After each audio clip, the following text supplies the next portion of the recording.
and expose its secret life force. A system of incredible complexity and technology that millions depend on, but few understand. A fantastic voyage now begins. A journey deep inside the world's megacities.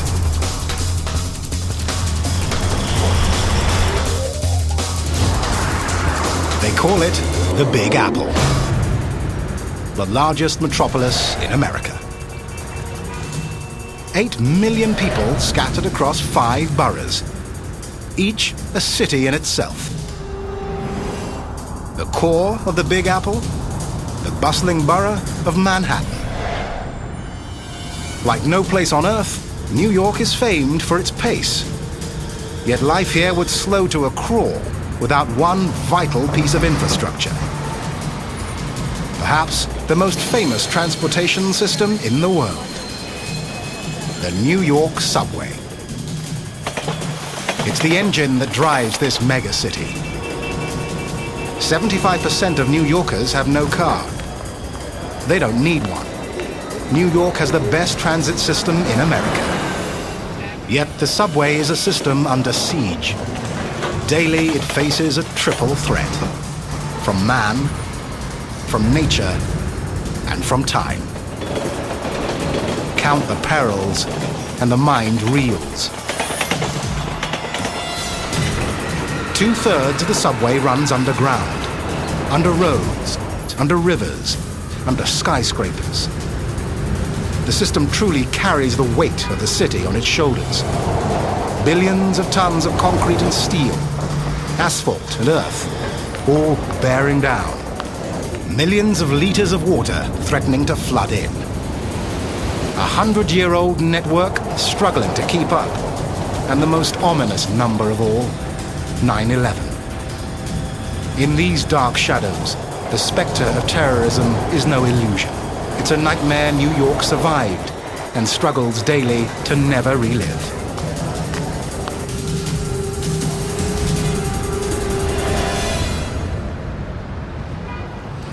New York has a second nickname, the city that never sleeps. An insomniac metropolis in perpetual motion. Like the city, the subway never rests. It runs 24 hours a day, 7 days a week. It's the fastest way to get around. Average speed on asphalt, 10 kilometers per hour. Average speed on rails, 48 kilometers per hour. Conceived in the 19th century, it was the world's first subway with 4-track service. 2 local tracks, 2 express. No waiting. In a city choked by congestion, the subway was a breakthrough.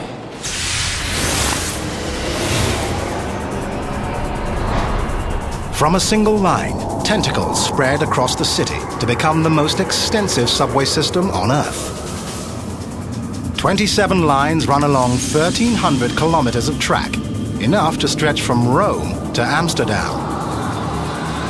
Linking the system, 468 stations, more than any other system in the world.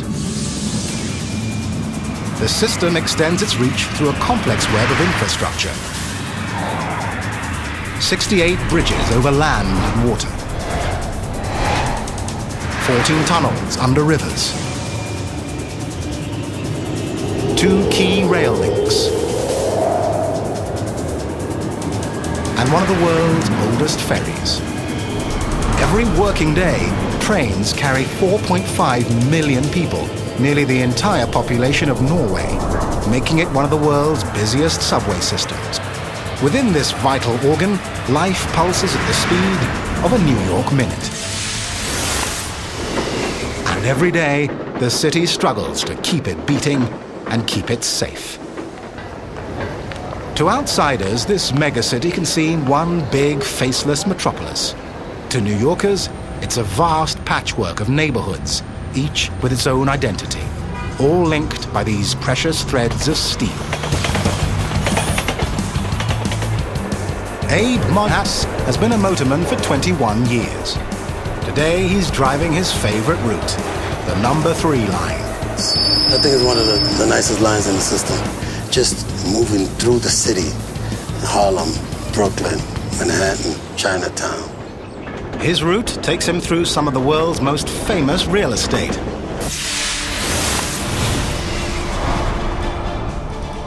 Central Park, a green oasis in an asphalt jungle. Broadway, theater capital of the world. The Empire State Building, the world's most famous skyscraper. Greenwich Village, America's haven for bohemians. Wall Street, New York's bastion of finance. And a plot of hallowed ground, the open grave of the World Trade Center. Since the first line opened 100 years ago, the subway and the city have shared a single fate. Their history runs on the same track. Whatever lies ahead, city and subway will falter or prosper as one. Yet for the motormen who drive the trains, it's no joyride. One of the biggest misconceptions of this job is that it's very easy. You have to pay very, very close attention to every little detail. Every motorman shares the same motto: safety first. They're forever on the lookout for danger, from hazards large or small, mechanical or man-made. Every workday starts with a safety inspection, because on a system this big and this busy, the devil is in the details. I check it from top to bottom, all the cabs, everything, make sure the doors work, make sure the brake system works. If Abe finds anything wrong, he has the power to prevent a train from going into service. My main job is the safe movement of that train. I have a lot of people in my hands. It can be a little nerve-wracking sometimes. On the subways of New York, train operators collide with a dilemma: an inflexible schedule and an unpredictable metropolis. We are expected to be perfect every single day. You're dealing with millions of people, and all it takes is one person to delay everything. It could be a sick passenger. It could be a crime. Just because his train disappears underground doesn't mean trouble won't follow. On a normal day, Abe's biggest concern isn't terrorists, it's his fellow citizens. New York is New York. We have crime up here and down there, just like we do in the streets. Anything that happens in the street happens in the subway. The subway also carries its own built-in hazards. In 1991, 5 people were killed and more than 200 injured when a train derailed in Manhattan. In 2000, 66 people were injured when another train derailed in Brooklyn. Accidents on the subway are like farms in Manhattan, a rarity. Yet no motorman can take the throttle without looking over his shoulder at the disasters that struck other systems. 1975. A crowded rush-hour train crashes into a dead end on the London Underground.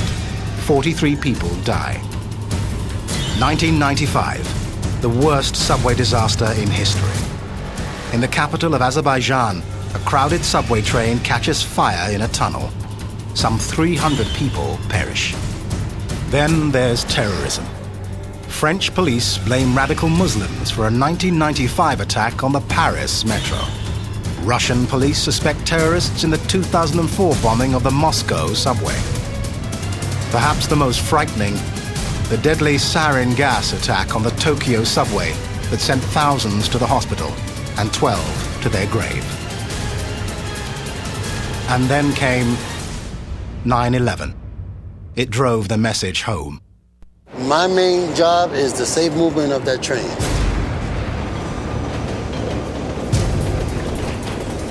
Along these rails, New York stands guard for danger. On a beautiful Indian summer morning, it struck from the most unlikely quarter, right out of the clear blue sky. An unprecedented catastrophe that stopped New York in its tracks.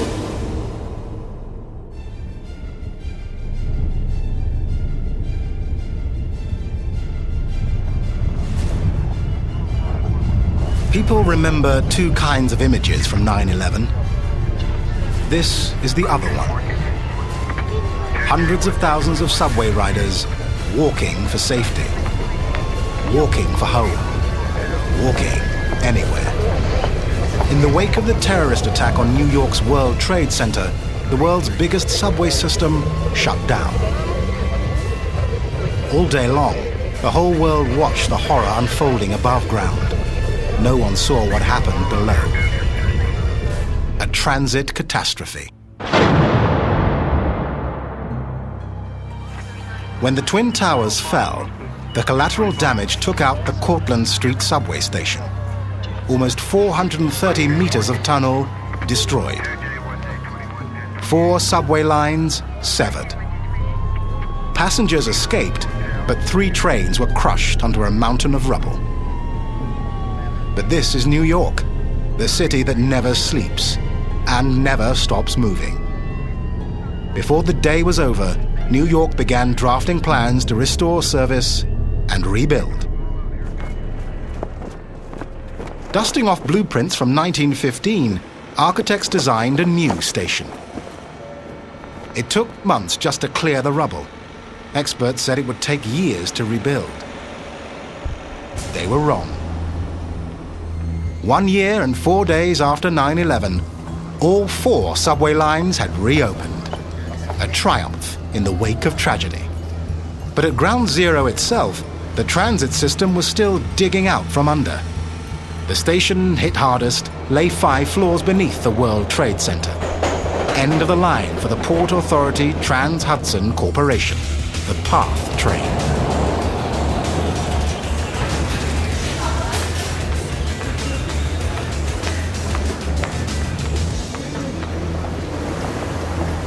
From terminals in Newark and Hoboken, the railway crosses the Hudson River via 2 tunnels. One line runs to the Penn Station subway stop, the other to the World Trade Center. PATH is one of the world's smallest railways, just 23 kilometers. But it links northern New Jersey to all 1,300 kilometers of the New York subway system. Each day, the trains make hundreds of trips, carrying almost 200,000 commuters. Like the subway, PATH trains stay in perpetual motion. I mean, some people come from other places and they tell me, oh, what time do I have to be back from the city? You know, but what time do you, was your last? I said, we run 24 hours. Passengers with backpacks. Bob Garcia has been a PATH conductor for 2 decades. Also, passengers. I enjoy being in the car with the passengers, and I think the passengers feel a lot safer too. You have to remember, since 9/11, things have changed. We lost our innocence because now any little delays, anything that happens on our system, passengers tend to look up. Every day, Garcia pulled into the PATH station beneath the Twin Towers. World Trade Center is our final stop. It was a city within a city. You had over 50,000 people. You were so alive when you were down here. Where you would see it mostly is when you came out for lunch on a beautiful day, when everyone was coming out of the buildings. And then, of course, you would sometimes look up and see these majestic mountains just staring down at you. Then came 9/11. The only way you can describe it is like a death in the family.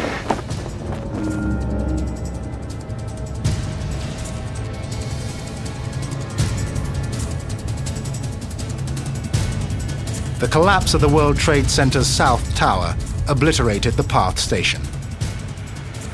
The station is the lowest point on the Trade Center site. All the water from fighting the fires poured in. Broken water mains flooded the PATH tunnel all the way to New Jersey. Workers built a temporary plug to seal the tunnel. It took 40 days to pump all the water out. A crucial link to the subway system was destroyed. Now began the hard work, rebuilding.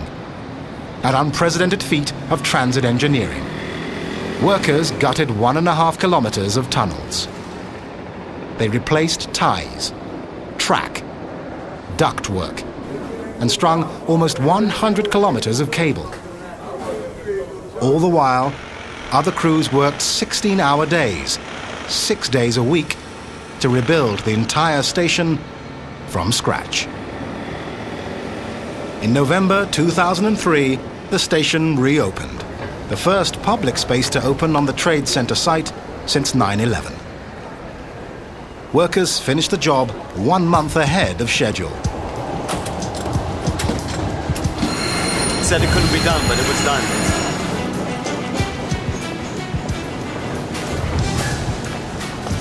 Yet the real work has just begun. This station is only temporary. From unprecedented tragedy has emerged a rare opportunity, the chance to reinvent the ancient infrastructure at the heart of a modern megacity. This gaping hole is destined to become a thriving hub. We're going to build a new transit center here, and that is the first terminal that Lower Manhattan will have. Charles Gargano is vice chairman of the Port Authority. His vision of a new PATH station is destined to link up with another bold transformation just blocks away. With more than 250,000 entries, exits and transfers each day, Fulton Street is the busiest subway station in Lower Manhattan. It's also the most confusing. A subterranean jigsaw puzzle, and the pieces don't fit.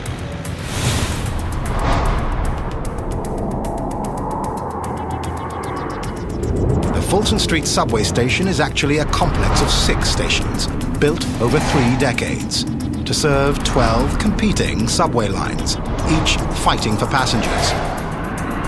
Discouraging transfers between lines was deliberately built in. For almost a century, commuters groped through this transit nightmare. Then it got worse. When the PATH train station was built, no one envisioned a link to Fulton. The result?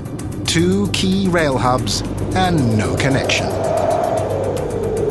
Now comes a multi-billion-dollar operation to untangle veins and unclog arteries, to smooth transfers among subway lines and tunnel a direct connection between the subway and the trains.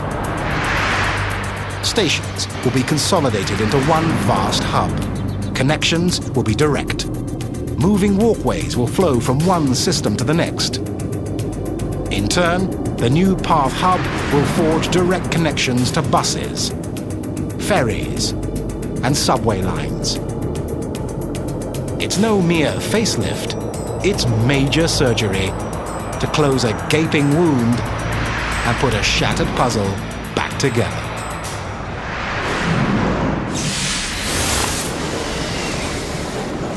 Slated for completion by 2009, this grand central station has a grand price tag, $2 billion. In the eyes of the beholders, it's money well spent for a city in perpetual motion. And they will have an ease of moving from location to location, from transit system to transit system. That's the ultimate goal. Ease of movement is the very purpose of the subway and its genius.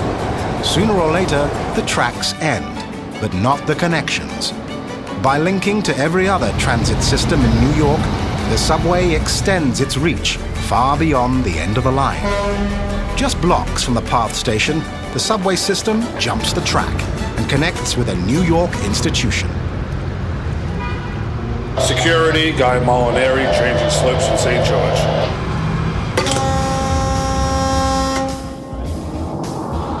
Isolated in New York Harbor, Staten Island is the only borough in New York with no subway. But 5 miles away on Manhattan, Staten Island meets the subway at the Whitehall station. The link? The famed Staten Island Ferry. It takes you down to the water's edge and beyond. Every weekday, 5 boats move the equivalent of a large town. 104 daily trips. 70,000 passengers per day, 20 million people a year. Like the subway, the ferry runs 24 hours and never takes a holiday. Unlike the subway, it's free. It's New York's most reliable form of mass transit. more than 96% of the trips run on schedule, despite sleet, snow, fog, and traffic. New York Harbor is one of the busiest harbors in the world, and of course the Staten Island Ferry is operating right in the middle of New York Harbor.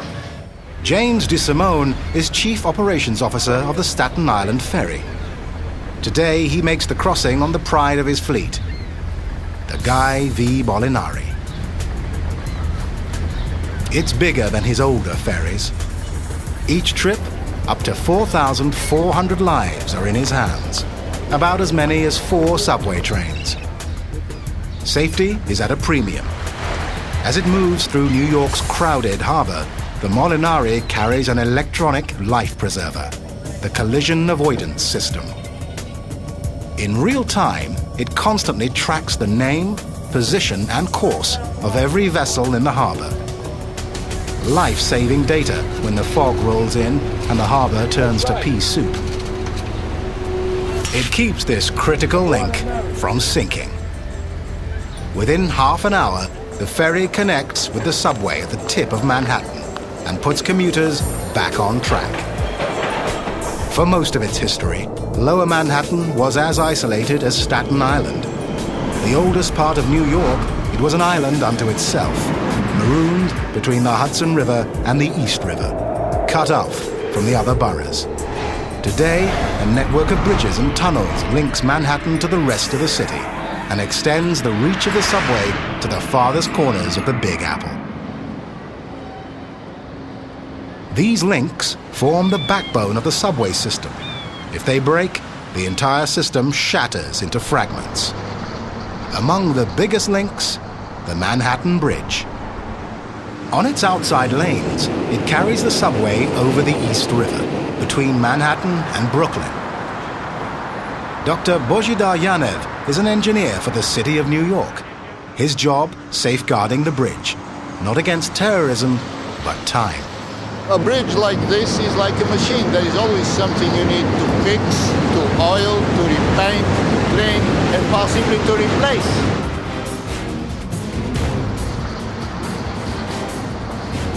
The Manhattan Bridge needed major repairs at a relatively early age. The threat came from the very trains it was built to carry. Held in place by steel cables, the Manhattan has the advantages and drawbacks of a suspension bridge. One advantage, it can flex. One drawback, it can flex. That drawback emerged when the first subway train crossed. As the heavy cars pass, the bridge sways. One side dips, the other rises, a full meter. Steel isn't made to flex. The relentless torsion snapped off beams spanning the lower roadway. The Manhattan Bridge was so neglected, the tracks finally had to be closed for repairs. In the 1980s, the city invested $2.5 billion in a 3-decade program to overhaul its bridges.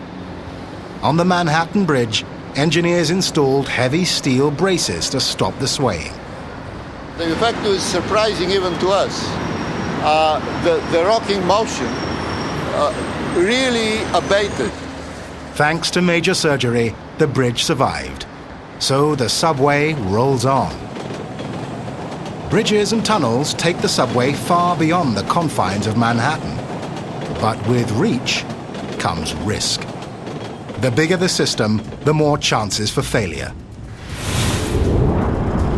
Risk looms within and without. The subway winds through New York neck and neck with water mains and power lines. A breakdown in another system can ripple into the subway. Above ground, track is vulnerable to the elements, sleet, snow, and the warping of summer heat. Below ground, the ever-present danger of flooding. Throughout the system, the unforeseen hazards of random accidents. Like a tumor unnoticed, an isolated problem can magnify into a malignant growth. In this vital organ, the best defense is early detection.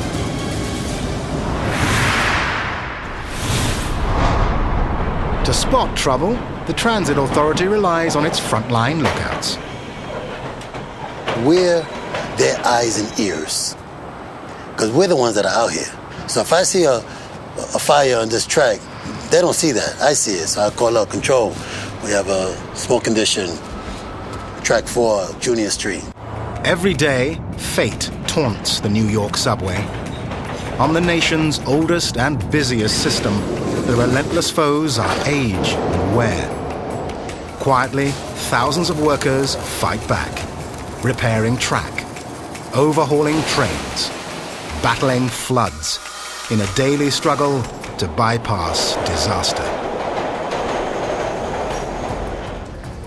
On the New York subway, a crisis unfolds. 1,000 passengers, a rookie motorman, and faulty brakes. That's a copy of 1520 bypass 42nd Street. Control center. Come in, control center. 1238 Woodlawn. Come into control center. I have brakes in emergency.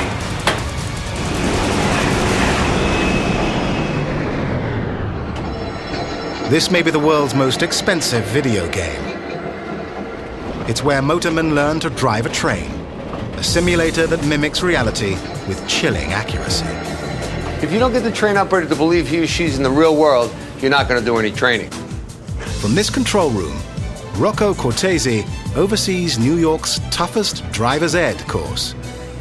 From a break in the power to a body on the track to a bomb scare, the real world can throw anything at them. So can the instructors. She could throw a fire, she could throw a flood, she could throw snow. This way it keeps the train operator always guessing what's going to happen, and he gets the best training.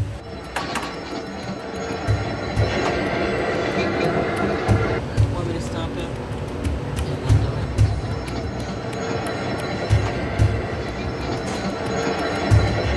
1238 Woodlawn, is your train recharged? Training happens inside a $4.5 million classroom. A high-tech projector throws real train footage onto a giant plate of glass. The train operator has a big view, and this is very critical to make sure that the train operator feels that he or she's in the actual simulation. Students take control of a 1-ton cab, mounted on a pivoting base that mimics the motion of a moving train. This is an important part of this simulator, because without motion, the simulator is worthless to us. The base rides on 6 computer-controlled shock absorbers. For stability, the entire platform is anchored in 75 centimeters of concrete. Okay, now that we've seen the simulator, why don't we take a trip to Brooklyn on this simulator? Okay, Frank, take it away.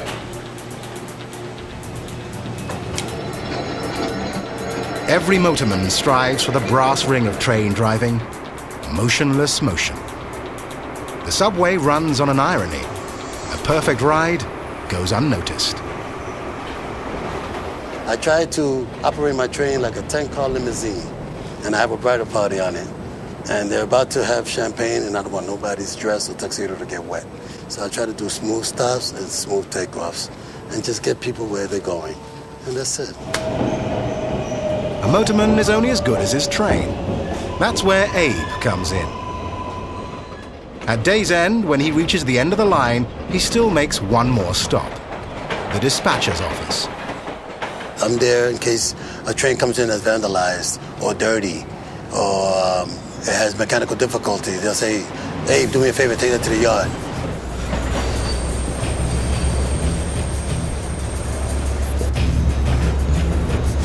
The yard is the Coney Island Overhaul Complex.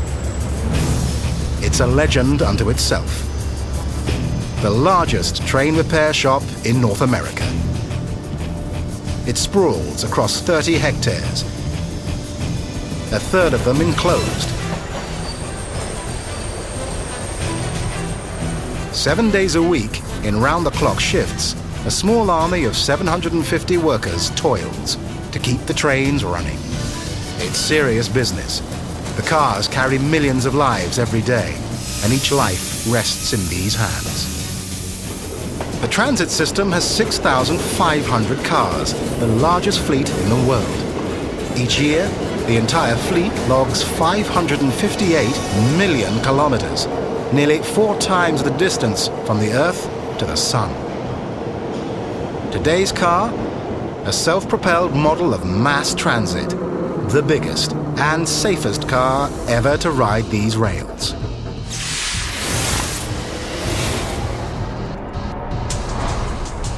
The newest model is 15.5 meters long and weighs 32 tons. Its main components, a passenger cab and 2 steel trucks. It draws power through 4 contact shoes, 2 on each side, but interconnected. When one shoe touches the electrified third rail, all 4 are hot. Power flows to 4 115 horsepower motors, powerful enough to accelerate a sports car from 0 to 100 in 4 seconds. With power on, the motors push at full strength, but the train's speed is controlled by resisting the push of the motors. To stop the train, resistance increases. Only within the last 5 meters does the motorman activate the brake shoes and pads. Keeping the entire car on the rails, a steel lip invented 2 centuries ago. And still holding fast. From the wheels to the roof, the Coney Island yard can repair every single part. And every single day, it does. Every car that comes in gets the equivalent of an annual physical to ensure nothing goes from bad to worse. We have a saying here, you don't want to pay for the same real estate twice. So if a car comes in, you want to do as much and the best job as possible the first time, this time, so there won't be a next time. Greg Lombardi is the main superintendent. He runs his shop like a giant toy, a $1 billion toy. I always told everybody it's like having my own personal train set. When things, unexpected breakdowns occur, we go out and we troubleshoot.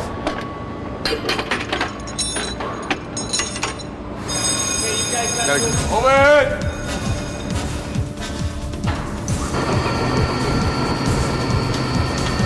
The shop's workhorses are 4 30-ton cranes, indispensable for moving a car from one workstation to another. Ready? Hold! This weighs 28 tons, so it's nothing to fool around with. One wheel alone weighs more than 350 kilograms. An entire wheel and axle assembly weighs nearly a ton. And they're constantly on the move. They can do anything, from repairing a single part to rebuilding an entire car.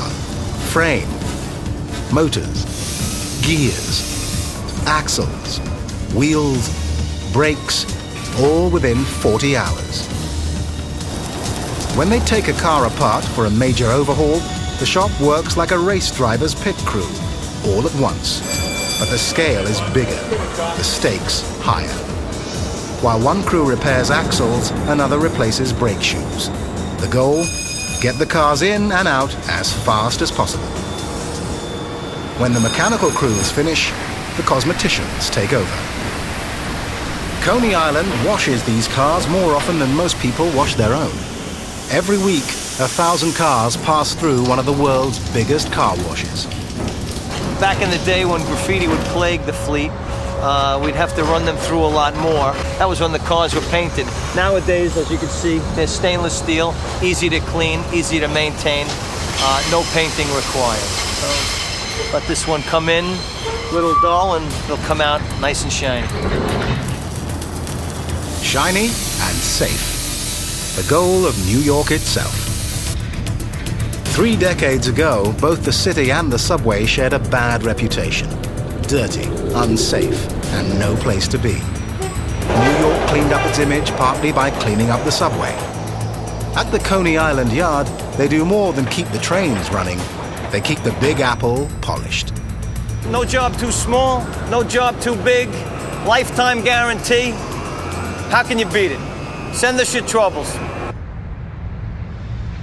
On the subway, keeping cars safe is only half the equation.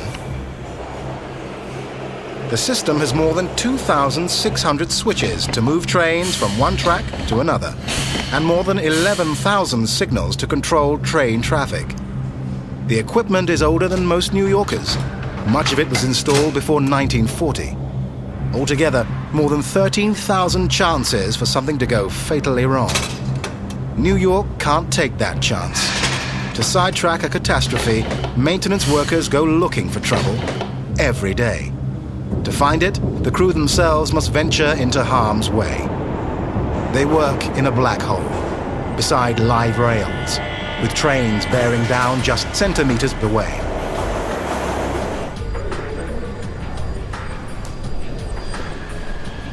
This is the track simulation room. 46 meters of subway, recreated down to the last wire, tie, and bolt. The only difference, these rails are lifeless. In the field, they carry a lethal dose of electricity, 600 volts. With crews working centimeters from death, accuracy counts. Bob Dorino is one of the instructors.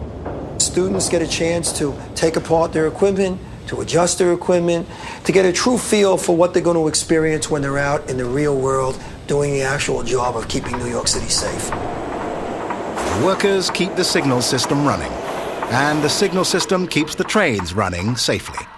It works through modern electronics and old-fashioned mechanics.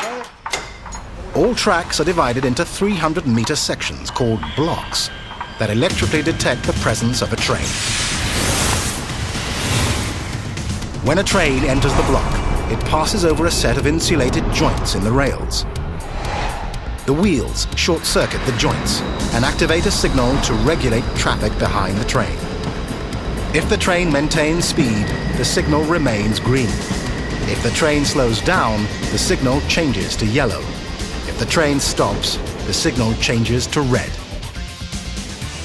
At the same time, a life-saving backup is automatically activated. A T-shaped device at track level called a trip. Its purpose? Avert a collision. If the next train misses or ignores the red signal, the trip will catch it. When the train passes over, a safety lever beneath the carriage strikes the trip and engages the brakes. When the signal turns yellow or green, the trip lowers, and the tracks are clear to proceed. Signals work in tandem with the equipment that safely moves a train from one track to another, the switch. The movable rails are called switch points. They guide a train down one track or the other through the simplest of technology. The train has a flange that hangs down from one side of the wheel.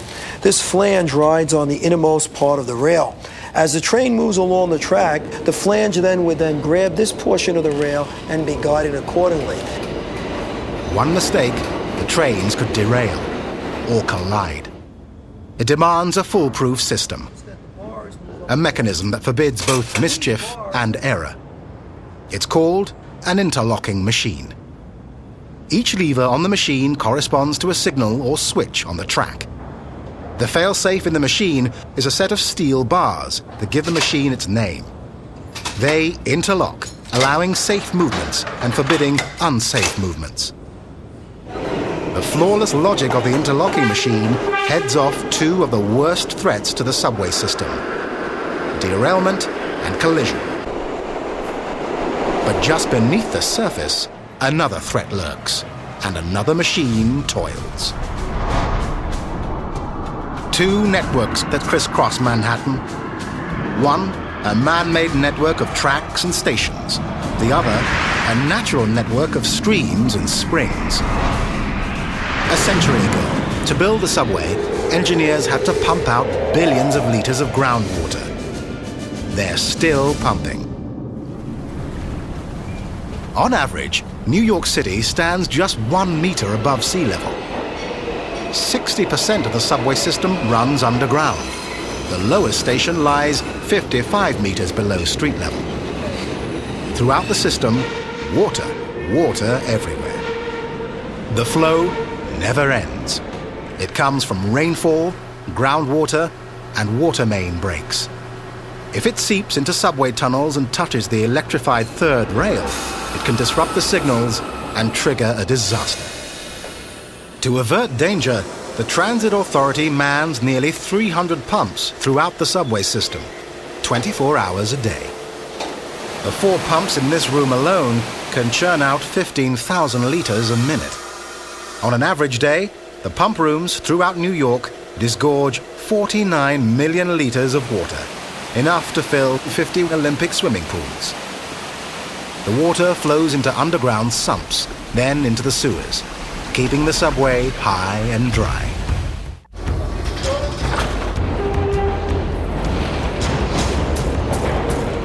Yet, on this system, the tracks aren't clear. Ahead lies an obstacle. Not natural, but man-made. And a man-made problem requires a superhuman solution.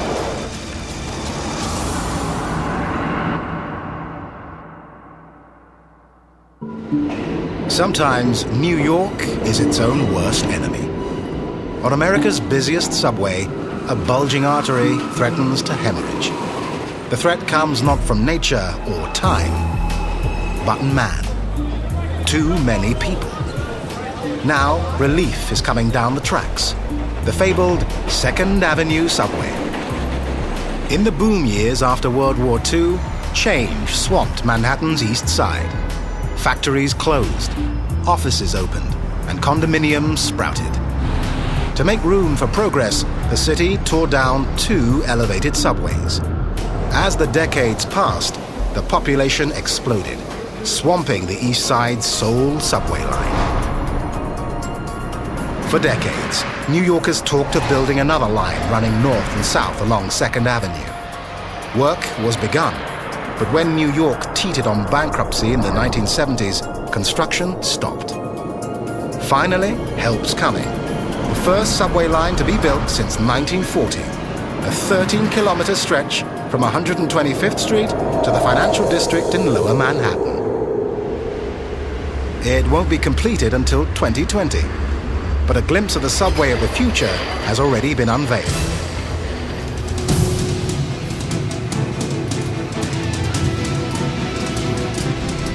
Well, you can see the Atlantic Ocean behind me, and I'm surrounded by an ocean of glass here. Rich Maris manages the Stillwell Terminal project on Coney Island. With 8 tracks, it's the biggest subway terminal in the world. It's also one of the oldest in the New York system. Over the past 2 decades, the Transit Authority has renovated almost half its stations. But when Stillwell's turn came, it was judged beyond repair. Instead, they tore it down and started over. This is tomorrow's terminal today. 4 subway lines terminate at Stillwell. Each was once covered by a small canopy that failed to protect trains and passengers from the elements. No more. Stillwell now shelters beneath a roof the size of a football field. But this roof does far more than keep commuters dry. It powers the station. The roof is made of 2,600 photovoltaic panels. Every year, each solar-powered panel generates enough electricity to power an average household for 3 days. Together, they'll generate half the station's daily electricity. It's one of the best uses of solar power in any subway on Earth. The roof is not just economical, it's safe. Engineers test the panels by firing a 2x4 from a projectile gun at 160 kilometers per hour, simulating the debris of a hurricane. They will not break. They fracture, but they won't go through. This roof is strong enough to handle your weight. You can walk all over the glass if you want to. You have to. To avoid disruptions on the platforms below, the roof was designed to be maintained from above. Like arteries in a body, the subway ensures the health of its host. As the station comes back to life, it may revive an ailing limb of this megacity. Back in the early 1900s, Coney Island was probably the original version of what Disney World is today. Everyone came here. This was a city of lights. This roof now has started the return of Coney Island. An entire neighborhood moves forward because Stillwell is back on track.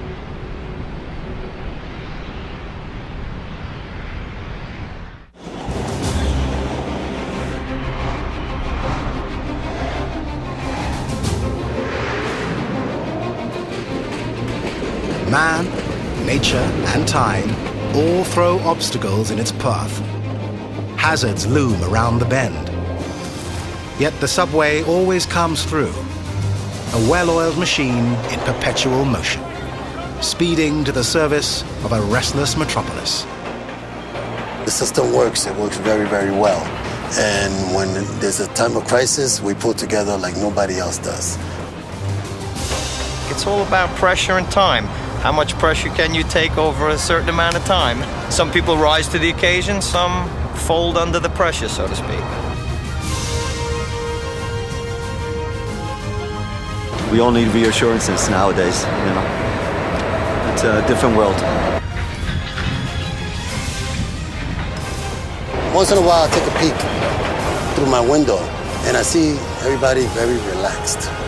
Sometimes you see people sleeping, a whole carload of people sleeping. They feel safe.